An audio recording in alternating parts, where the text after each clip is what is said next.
नमस्कार साथियों, आप सबका स्वागत है उत्कर्ष परिवार में। आज हम फिर आपके लिए एक नई भर्ती लेके आए हैं, जैसा कि इंडियन कोस्ट गार्ड। इसमें आपके लिए भर्ती निकली है और वह है 290। हम नोटिफिकेशन स्टार्ट करने से पहले सर मैं चंद लाइनों से इसे स्टार्ट करना चाहता हूं। जी सर, जरूर। कि कुछ ज्यादा ख्वाहिशें नहीं है जिंदगी, बस मेरा अगला कदम पिछले कदम से बेहतरीन होना चाहिए। तो चलो सर हम स्टार्ट करते हैं इसके बारे में कि नंबर ऑफ पोस्ट इतनी है तो कौन सी ब्रांच में कौन कौन सी आपकी ब्रांच इसमें है, क्या क्वालिफिकेशन होनी चाहिए, और इसके साथ साथ नंबर ऑफ पोस्ट आप जो यहाँ देख रहे हैं ना, तो पर्टिकुलर ब्रांच में कितनी पोस्ट है, हम इन सब बातों पर आज बात करने वाले हैं आपके साथ। तो हम स्टार्ट करते हैं। सर थोड़ा आप बच्चों को बताइए कि ये फॉर्म कब से फिल होना स्टार्ट करेगा और लास्ट डेट इसकी क्या है सर? यस सर, तो सर ये स्टार्ट होने वाला है, ये आपके पास में 8 सितंबर से सर स्टार्ट होगा। 8 सितंबर से ये फॉर्म आपका स्टार्ट होगा और 8 सितंबर से लेकर 22 सितंबर तक सर इसका लास्ट डेट रहेगा। यानी कि आपके पास में 8 से लेकर 22 तक की अगर अपन बात करें तो लगभग 16 डेज की अपन बात करें तो आपके पास में टाइम ड्यूरेशन है।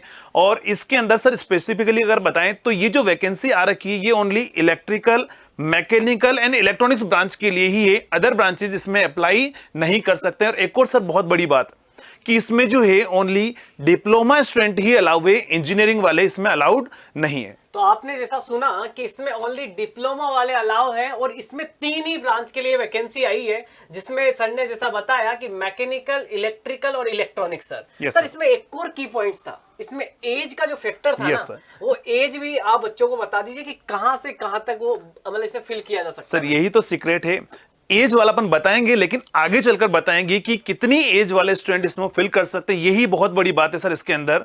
इस पूरे फॉर्म के अंदर ये बहुत बड़ी बात है कि आपका जो अपर एज लिमिट है ना, आप उसको देखिएगा जब हम आपको यह बताएंगे कि इसके बाद आप नहीं भर सकते। इसलिए आप नंबर ऑफ पोस्ट पे मत जाना, नंबर ऑफ एज पे जाना, आप वहां आपको कुछ मिलने वाला है। सर जैसा आपने बताया कि डिप्लोमा के लिए है, तो थोड़ा सा अपन नंबर ऑफ वैकेंसी और क्या क्या क्वालिफिकेशन चाहिए उस पर थोड़ी बात कर लेते हैं। जी सर, सर एक्चुअली इसमें क्या है, एजुकेशनल क्वालिफिकेशन के अंदर अपन बात करें ना तो यहाँ पर 3 फॉर्मेट में होगा। एक आपके पास में नेविक जिसमें जनरल ड्यूटी है, और नेक्स्ट दूसरी जो वैकेंसी है वो है नेविक डोमेस्टिक ब्रांच के अंदर है, और सर थर्ड है वो यांत्रिक है। थर्ड यांत्रिक है, यानी कि अपने जो भी स्टूडेंट है जिन्होंने डिप्लोमा कर रखा है specifically electrical, mechanical and electronics, sir उन सभी को जो फॉर्म है ओनली यांत्रिक से ही फिल करना है। उन सभी को जो फॉर्म फिल करना है ओनली कहां से फिल करना है, सिर्फ यांत्रिक से फिल करना है सर। आप सभी को जो फॉर्म फिल करना है वो यांत्रिकी से ही करना, मतलब आप जब फिल करेंगे तो यांत्रिकी डालेंगे, यांत्रिकी सेक्शन में ही आपको अलाउ किया जाएगा। सर इसकी क्वालिफिकेशन जैसा यहाँ लिख रहा है कि सभी डिप्लोमा के लिए, जैसा यहाँ मैं पढ़ पा रहा हूँ कि सभी वैकेंसी डिप्लोमा के लिए। जी तो सर, आपने बताया कि बीटेक यहाँ अलाउ नहीं है, अलाउ नहीं है इसके अंदर। जैसे इलेक्ट्रिकल में अपन बात करें तो कौन कौन सी ब्रांच में जो डिप्लोमा किए होंगे वो ये फॉर्म फिल कर सकते हैं? यस सर, तो इसमें देखो एक तो ये बोला हुआ है 10th पास होना चाहिए, और साथ में सर 3 to 4 ईयर का डिप्लोमा होना चाहिए, और साथ में कॉलेज AICTE अप्रूव्ड होना चाहिए। या तो ये कंडीशन है, नहीं तो आपके पास में अगर 12th क्लास से अगर पास आउट है, 10th एंड 12th क्लास दोनों से अगर पास आउट है आपके पास में, तो 2 to 3 ईयर का सर डिप्लोमा होना चाहिए, और साथ में AICTE से अप्रूव्ड होना चाहिए। इस कंडीशन का सर स्टूडेंट को पूरा ध्यान रखना है कि अगर ओनली 10th क्लास है सर, ओनली 10th क्लास से पास आउट है तो सर 3 to 4 ईयर का डिप्लोमा चाहिए। यानी सर ने जैसा बताया कि अगर आप 10th क्लास पास है तो आपको मिनिमम 3 to 4 इयर्स डिप्लोमा आपका होना चाहिए, और अगर आप 10th प्लस 12th क्लास आपका अगर पास है तो आपका यहाँ जैसा सर ने बताया कि 2 से 3 ईयर का डिप्लोमा आपको चाहिए होगा। ठीक है सर, आगे अगर अपन कंटिन्यूटी में इस पर आगे चले तो इसमें कुछ ब्रांचेज भी स्पेसिफाई की हुई है। यस सर, इलेक्ट्रिकल में सर जैसा देख पा रहा हूं मैं इलेक्ट्रिकल में, तो इलेक्ट्रिकल में आपके पास है ना इलेक्ट्रिकल इलेक्ट्रॉनिक्स जो पावर सिस्टम है, अगर उसमें आपका डिप्लोमा होगा सर, और दूसरा branch electrical and electronics engineering में होना चाहिए आपका डिप्लोमा, साथ में इलेक्ट्रिकल एंड इंस्ट्रूमेंटेशन इंजीनियरिंग में होना चाहिए, plus electrical and mechanical engineering में डिप्लोमा है तो भी फिल कर सकता है, ओनली इलेक्ट्रिकल इंजीनियरिंग में तो फिल कर सकता है, electrical and electronics and power के अंदर है तो भी आप कर सकते हो। यानी ये जो सारे आपको मेंशन किए हुए हैं स्पेशली आपके पास में इन सभी में डिप्लोमा होना चाहिए तो आप ये फॉर्म फिल कर सकते हो। एंड सर बच्चों को ये बताइए कि मैकेनिकल में किस किस में डिप्लोमा होना चाहिए जी सर। देखिए मैकेनिकल में जैसा यहाँ लिखा हुआ है, तो सर ने जैसा बताया कि अगर आपका डिप्लोमा इनमें से किसी भी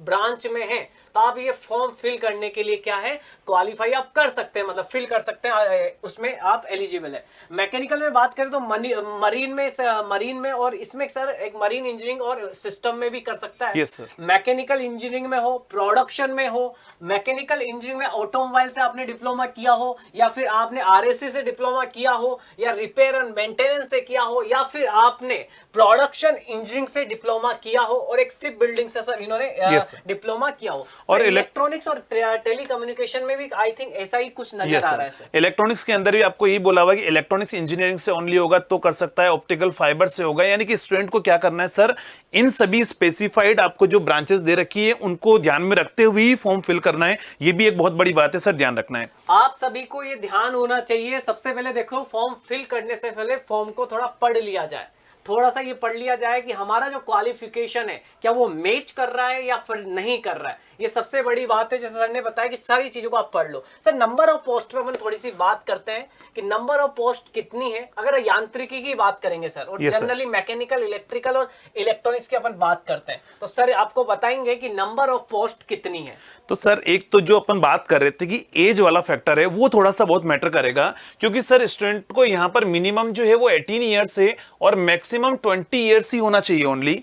यानी कि ये एज फैक्टर बहुत मैटर कर रहा है। देखिए, आप अगर आपकी एज मिनिमम 18 साल और मैक्सिमम 22 साल, अब आप सोचोगे इसमें सर इस रेंज में बहुत सारे कैंडिडेट बाहर हो जाएंगे सर। यस सर, ऑब्वियसली बहुत बड़ी अपॉर्चुनिटी है कि जो भी मतलब 2-4 साल से तैयारी कर रहे हैं, प्रिपरेशन कर रहे हैं, वो सब इससे बाहर हो गए कंपटीशन से। मतलब जो फ्रेश स्टूडेंट जो कॉलेज से निकलेगा ना सर, लगभग वही कंपटीशन के अंदर है। इसलिए आपको नंबर ऑफ पोस्ट में नहीं जाना है। आपकी एज अगर 18 साल से कम, मतलब 18 साल से ज्यादा और 22 साल से कम है, मतलब सर 4 साल का इसमें मतलब देखो, और सर 22 साल में तो कभी कभी डिप्लोमा पूरा होके ही निकलता है, जैसे आपने बताया।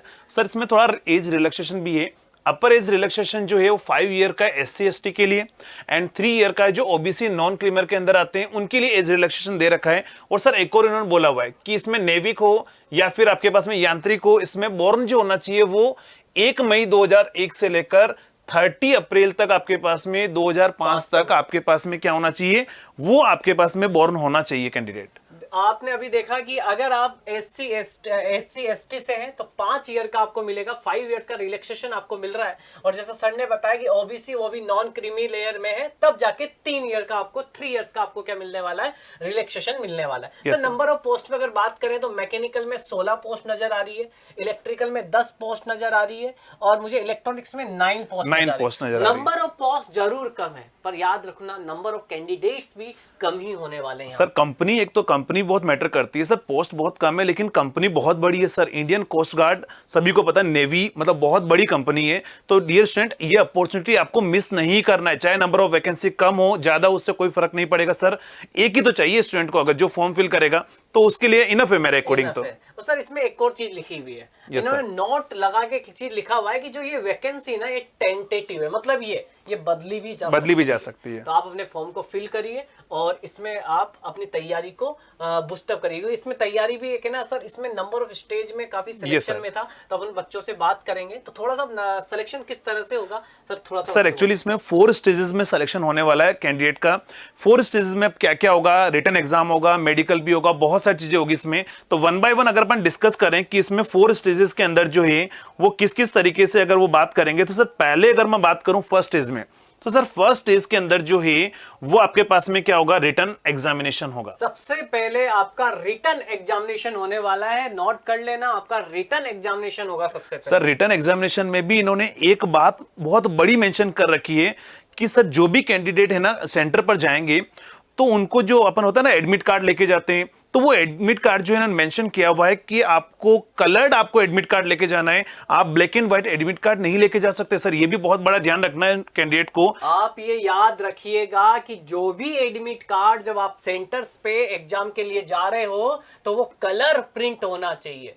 आप उसे ब्लैक एंड व्हाइट लेके जाओगे तो वो हो सकता है कि आपको सेंटर पर एंट्री देंगे ही नहीं। इन्होंने स्पेसिफाई कर दिया है उस बात को। तो अपना जो भी ये सर मेंशन कर रखा है, एडमिट कार्ड लेके जाओ, वो कौन सा लेके जाओ, आप देखो इन्होंने लिखा हुआ है black and white print out not allow, मतलब आप अगर ब्लैक एंड मतलब आप सिंपल लेके जाओगे, सिंपल वही ना Yes, सर, sir. है ना, आप कलर लेके जाना अपना। और इसमें सर ये भी लिखा हुआ है कि जो आपके पास फोटो की जो आपको जो सर फोटो उन्होंने लगाया होगा ना फॉर्म के अंदर, वो फोटो भी साथ में लेके जाना है और सिमिलर होने चाहिए। फोटो जो आपने पहले लगाए हैं फॉर्म के अंदर अपलोड किया है ना, सेम फोटो होना चाहिए एप्लीकेशन के अंदर जो लिया था।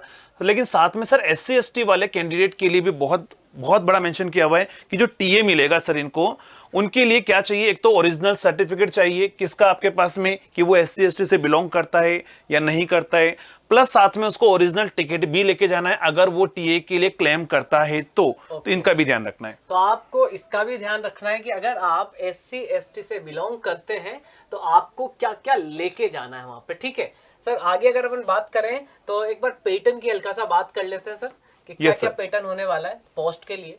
यस सर, तो देखो फर्स्ट में आपके पास रिटन एग्जाम होगा सर इनका, दूसरा उसके बाद में क्या होगा, बायोमेट्रिक रिकॉर्डिंग भी होगा इसके अंदर, इस चीज का भी ध्यान रखना है। अब देखो यहाँ पर सर सिलेबस क्या होने वाला है वो बहुत बड़ी बात है, क्योंकि स्टूडेंट को बार बार यही रहता है कि एग्जाम में क्या सिलेबस होगा, क्या क्या पूछा जाएगा। तो देखो अगर अपन बात करेंगे तो अपन सिर्फ बात कर रहे हैं ओनली सर यांत्रिक पोस्ट की बात कर रहे हैं, यांत्रिकी पोस्ट की हम बात कर रहे हैं, क्योंकि जनरल अपना वही एक मतलब सर मतलब सेक्शन है, सेक्शन वही yes, है, तो उस पे अपन बात कर ले सर। सेक्शन फर्स्ट में जैसा लिखा हुआ है कि एग्जामिनेशन में कि मैक्सिमम मार्क्स 60 मार्क्स और टाइम 45 मिनट्स मिलेंगे, yes, total number of question भी 60 होंगे, मतलब 60 क्वेश्चंस को करने के लिए 45 मिनट्स आपको दिए जाएंगे। सर इस 60 मार्क्स के क्वेश्चन में क्या क्या आएगा, थोड़ा सा बच्चों को बताइए। सर इसमें मैथ्स आएगा, साइंस आएगा, इंग्लिश आएगा, रीजनिंग आएगा एंड जीके आएगा, जिसमें मैथ्स के साथ 20 क्वेश्चन होंगे और आपके पास में साइंस के 10 होंगे, इंग्लिश के 15 होंगे, रीजनिंग के साथ 10 होंगे और जीके के 5 क्वेश्चन से। और ये जो सर सेक्शन फर्स्ट है ना, ये सेक्शन फर्स्ट अगर आप चाहे यांत्रिकी से भर रहे हो या जनरल ड्यूटी से भर रहे हो, किससे भी भर रहे हो, सभी के लिए सेक्शन फर्स्ट तो एलिजिबल है ही, मतलब ये तो होगा ही होगा। और सेक्शन 2 में अगर अपन बात करें कि सेक्शन 2 में जैसे मान लो कोई इलेक्ट्रिकल से बिलोंग करता है, इलेक्ट्रॉनिक से बिलोंग करता है, तो सर इलेक्ट्रिकल इंजीनियरिंग वाले के लिए 50 क्वेश्चन होंगे और आपके पास 50 मार्क्स का होगा और 30 मिनट होगा, यानी कि एक स्टूडेंट को क्वेश्चन करने में सर आधा मिनट लगभग मिल रहा है। आधा मिनट का मतलब देखिए आपका यांत्रिकी में 2 पेपर होंगे सर। एक पेपर होगा जो अपन यहाँ बात करें सेक्शन फर्स्ट yes, में, जिसमें आपके पास मैथ आने वाला है, रीजनिंग आने वाला है, आपके पास साइंस आने वाला है, आपके पास यहाँ पर जीके आने वाला है, इंग्लिश आने वाला है, ये आपका होगा पहला पेपर। और इसमें सर इसमें भी है ना सर, इसमें भी स्पेसिफिकली कट ऑफ भी है कि सेक्शन वाइज कट ऑफ भी आपकी क्या होनी चाहिए, क्लियर होनी चाहिए। जैसे पासिंग मार्क्स से वो आपको बोल रहा है 30 मार्क्स जो है वो ओबीसी या फिर आपके पास जनरल से अगर बिलोंग करता है तो आपके पास में 30 मार्क्स पासिंग मार्क्स कम से कम आने चाहिए। 50% मार्क्स आपके आने ही चाहिए। 60 में से 30 मार्क्स आएंगे तो आप आगे बढ़ पाओगे, ना तो नहीं बढ़ पाओगे ना। और SC ST के सर 27 मार्क्स जो है वो आपके पास में रहेगा। मतलब एक्चुअली सिलेबस जो है ना बोला हुआ है कि 10th क्लास तक का सिलेबस है, मतलब क्लास 10th का सिलेबस ये है। जो सेक्शन फर्स्ट में जो आपके 4-5 सब्जेक्ट आ रहे हैं ना, ये 10th क्लास के सिलेबस के अकॉर्डिंग आपके बनाए जाएंगे। और दूसरा पेपर में रेस्पेक्टिव ब्रांच, जैसे मैकेनिकल से हैं तो मैकेनिकल के क्वेश्चन आ जाएंगे, इलेक्ट्रॉनिक्स के हैं तो इलेक्ट्रॉनिक्स के क्वेश्चन आ जाएंगे, या इलेक्ट्रिकल के तो इलेक्ट्रिकल क्वेश्चन आ जाएंगे। मतलब टॉपिक कोई मेंशन नहीं किया हुआ है, यहाँ पे भी है ना कट ऑफ है 20। यस सर, इन्होंने टॉपिक मेंशन नहीं किया, बस उन्होंने बोला कि सर इलेक्ट्रिकल से बिलोंग कर रहा है तो वो सिलेबस इलेक्ट्रिकल का लेवल है, मैकेनिकल का लेवल है, इलेक्ट्रॉनिक्स का लेवल है, मतलब डिप्लोमा लेवल का जो सिलेबस होता है उसी से क्वेश्चंस पूछा जाए। यस एकदम ये कहना चाह रहे हैं। और कट ऑफ जो है वो 20 एंड 17 है, 50 में से जनरल के लिए 20 मिनिमम कट ऑफ है और 17 जो है वो SC ST के लिए कट ऑफ है। अगर ये आपके पास में, और ये भी है सर कि सेक्शन 1 और सेक्शन जो भी ये बिलोंग करता है आपके पास में रेस्पेक्टिव ब्रांच से, तो इंडिविजुअली कट ऑफ भी दोनों में होनी चाहिए। इंडिविजुअल कट ऑफ भी आपको पार करनी पड़ेगी। स्टेज फर्स्ट जो ये अपना बता रहे हैं रिटर्न की बात जो चल रही है, एकदम सही, ठीक है। इसके बाद तो है ना सर, इसके बाद सेकंड स्टेज होगा। स्टेज 2 में सर इनका एक तो फिटनेस टेस्ट होगा। फिटनेस टेस्ट में इनको 1.6 किलोमीटर जो है वो रन करना है और वो 7 मिनट में कंप्लीट करनी है सर। यानी कि आपको ये भी ध्यान रखना है कि आप स्टेज 2 में हो तो अगर आपको ये क्वालिफिकेशन होनी चाहिए, साथ में आपको 20 क्या करना है सर, उठक बैठक लगानी, जिसको अपन बोलते हैं नॉर्मली स्कूलों में सर बच्चों ने खूब लगाई होगी बचपन में, वो अपन उठक बैठक आपको लगानी पड़ेगी। अभी इतना तो कर सकते हैं सर स्टैंड। और सर इसमें ये भी है साथ में 10 पुशअप भी होने चाहिए, यानी आप फिजिकल फिटनेस है सर एक्चुअली। ये सर ये तो मतलब बच्चा कर जाएगा, इसमें इतना नहीं है सर। साथ में डॉक्यूमेंट वेरिफिकेशन होना चाहिए, जो स्टेज 2 में जो प्रोविजनल पास या फिर फेल है अपने पास में वो आपके पास में होगा। तो तो स्टेज 2 में सर एक तो फिटनेस होना चाहिए, डॉक्यूमेंट वेरिफिकेशन है वो होगा। इसके लिए सर अपन बच्चों को जो एक एक स्पेसिफाइड पॉइंट है उसके लिए अपन एक और वीडियो ले आएंगे कि मेन पॉइंट पर कहां पर और ध्यान रखना है, उसके बारे में अपन और भी बता देंगे स्टूडेंट को। पहले तो स्टेज फर्स्ट उनको पार करना पड़ेगा, उसके बाद ही उसके बाद में बाकी सेकंड स्टेज का और बाकी सब कुछ है। एक सेपरेट वीडियो नेक्स्ट टाइम आपके लिए अपलोड कर देंगे, आप उसमें देख लेना, पर आपको अभी रिटन एग्जामिनेशन की तैयारी करनी चाहिए। And sir yes sir, and stage 3 में अपन और बता देते हैं क्या क्या मेन पॉइंट है। जैसे स्टेज 2 में मेडिकल भी होगा, इनिशियल मेडिकल भी होगा सर। और स्टेज अगर अपन 3 में बात करें तो सर डॉक्यूमेंट वेरिफिकेशन होगा कि फेल है या फिर पास है, और साथ में फाइनल मेडिकल, मतलब सर मेडिकल भी 2 बार होने वाला है। 2 बार आपका मेडिकल होने वाला है, ठीक है। और ये तो चलो सर, ये मैं कहता हूं कि पहले बच्चा यस सर, वो तो रिटर्न क्वालिफाइड सर, उसके लिए मतलब अपने को वो मेन बताना है कि फॉर्म फी कितनी होने वाली, उसके बारे में थोड़ा डिस्कस कर लेते हैं कि फॉर्म फी क्या रहेगी। तो सर अगर अपन फॉर्म फीस की अगर अपन बात करें तो यहां से आपके पास जैसे बोला हुआ हाउ टू अप्लाई में अगर अपन बात कर लें तो अप्लाई अगर आपको करना है तो क्या करना है, उनकी मेन साइट पर जाना है जो आपको बोला हुआ है joinindiancoastguard.cdac.in। ये आपके पास है, मैं यहाँ लिख देता हूं। आपको साइट पर जो जाना है वो join Indian Coast Guard CDAC.in पर आपको जाकर इस फॉर्म को फिल करना है। और फिर से बता देते हैं डेट जो है वो 8 सितंबर से 22 सितंबर के सर बीच में ही है। बीच में यही आपको याद रखना है कि आप अगर फॉर्म फिल करना चाहते हैं तो 8 सितंबर से लेकर, जैसा यहाँ मेंशन है आपके पास, 22 सितंबर तक ही आपके पास टाइम होगा यहाँ पर, ठीक है सर। और सर ये जो एग्जामिनेशन फीस है ये 250 रुपीज बताइए। 250 रुपीज है सर, यही आपके पास में 250 रुपीज के बारे में बोला हुआ है। के लिए ST SC वालों के लिए इसमें कुछ अलग रिलैक्सेशन मिल जाएगा, जो भी होगा। तो सर बात कर लेते हैं अब जो जिसमें मैं कहना चाह रहा था कि टेंटेटिव जो शेड्यूल है वो क्या क्या है इनका, थोड़ा सा बच्चों को बता दीजिए। यस सर, इसमें जो है 3 स्टेज में होगा, और 3 स्टेज में स्टेज फर्स्ट जो है वो बोला हुआ है सर कि नवंबर के मिड में या एंड में हो सकता है, मतलब नवंबर मिड में आपका पहला स्टेज पूरा हो जाएगा सर। और स्टेज 2 के बारे में सर बोल रहा है कि जनवरी 2023 के अंदर जो है, मतलब नेक्स्ट ईयर जो है, नेक्स्ट ईयर ये चला जाएगा आपका, अगर आप सेकंड स्टेज की बात और थर्ड स्टेज जो है वो अप्रैल या मई तक सर नॉर्मली कंप्लीट होगा, यानी कि ड्यूरेशन बहुत लंबा है थोड़ा सा। ठीक है, मतलब फाइनली मई में जाके आप एक जो आपका ये है सिलेक्शन यहाँ होने वाला है, ठीक है सर। यस सर, यही बात करते हैं। यस सर, एकदम सही। बाकी इसके अलावा जो भी पॉइंट्स है अपन इनको और लास्ट में, वैसे पहले स्टेज फर्स्ट क्लियर होगी, फिर उसके बाद में सेकंड स्टेज, थर्ड स्टेज है। तो मेन चीज तो सर वही कि रिटन एग्जाम निकालना है स्टूडेंट को। रिटन जैसे ही क्वालिफाइड होगा, और हम बहुत जल्दी आपके लिए एक और वीडियो इसके ऊपर लेकर आ जाएंगे जिसमें सर मेन पॉइंट पर स्टूडेंट को किन किन पर ध्यान रखता है। मेरे अकॉर्डिंग तो यही चीजें सारी इसके अंदर। देखिए जैसा सर ने बताया कि मेन चीजें यही है कि आपका जो अभी एग्जाम है फर्स्ट स्टेज का वो मिड नवंबर में होने वाला है, तो आप उस पर फोकस करिए। फिर उसके बाद हम आगे की जो प्रोसेस है वो भी हम लेके आएंगे आपके पास टाइम पे। आप तैयारी करना स्टार्ट करिए अपने पर्टिकुलर स्ट्रीम में, क्योंकि इसमें मुझे ऐसा लग रहा है सर कि एज फैक्टर्स मुझे काफी इसमें एक डोमिनेटिंग फैक्टर। तो सर ये तो जो फ्रेशर्स है ना उनके लिए तो बहुत बड़ी अपॉर्चुनिटी है। तो फ्रेशर्स जितने भी हैं एक बार अपना डिसिप्लिन देख ले कि कहाँ से बिलोंग कर रहे हैं, किस ब्रांच से बिलोंग कर रहे हैं, क्या वो अप्लाई कर सकते हैं नहीं कर सकते हैं। और अगर आपको ये कि आप बिलोंग कर रहे हो तो सर फॉर्म फिल करना चाहिए मेरे अकॉर्डिंग स्टूडेंट को सभी को। आप सभी फॉर्म फिल करिए, और जैसा सर ने भी बताया, और हमारी बेस्ट विशेष आपके साथ है। इसी के साथ हम अलविदा कहते हैं अब दोस्तों, धन्यवाद।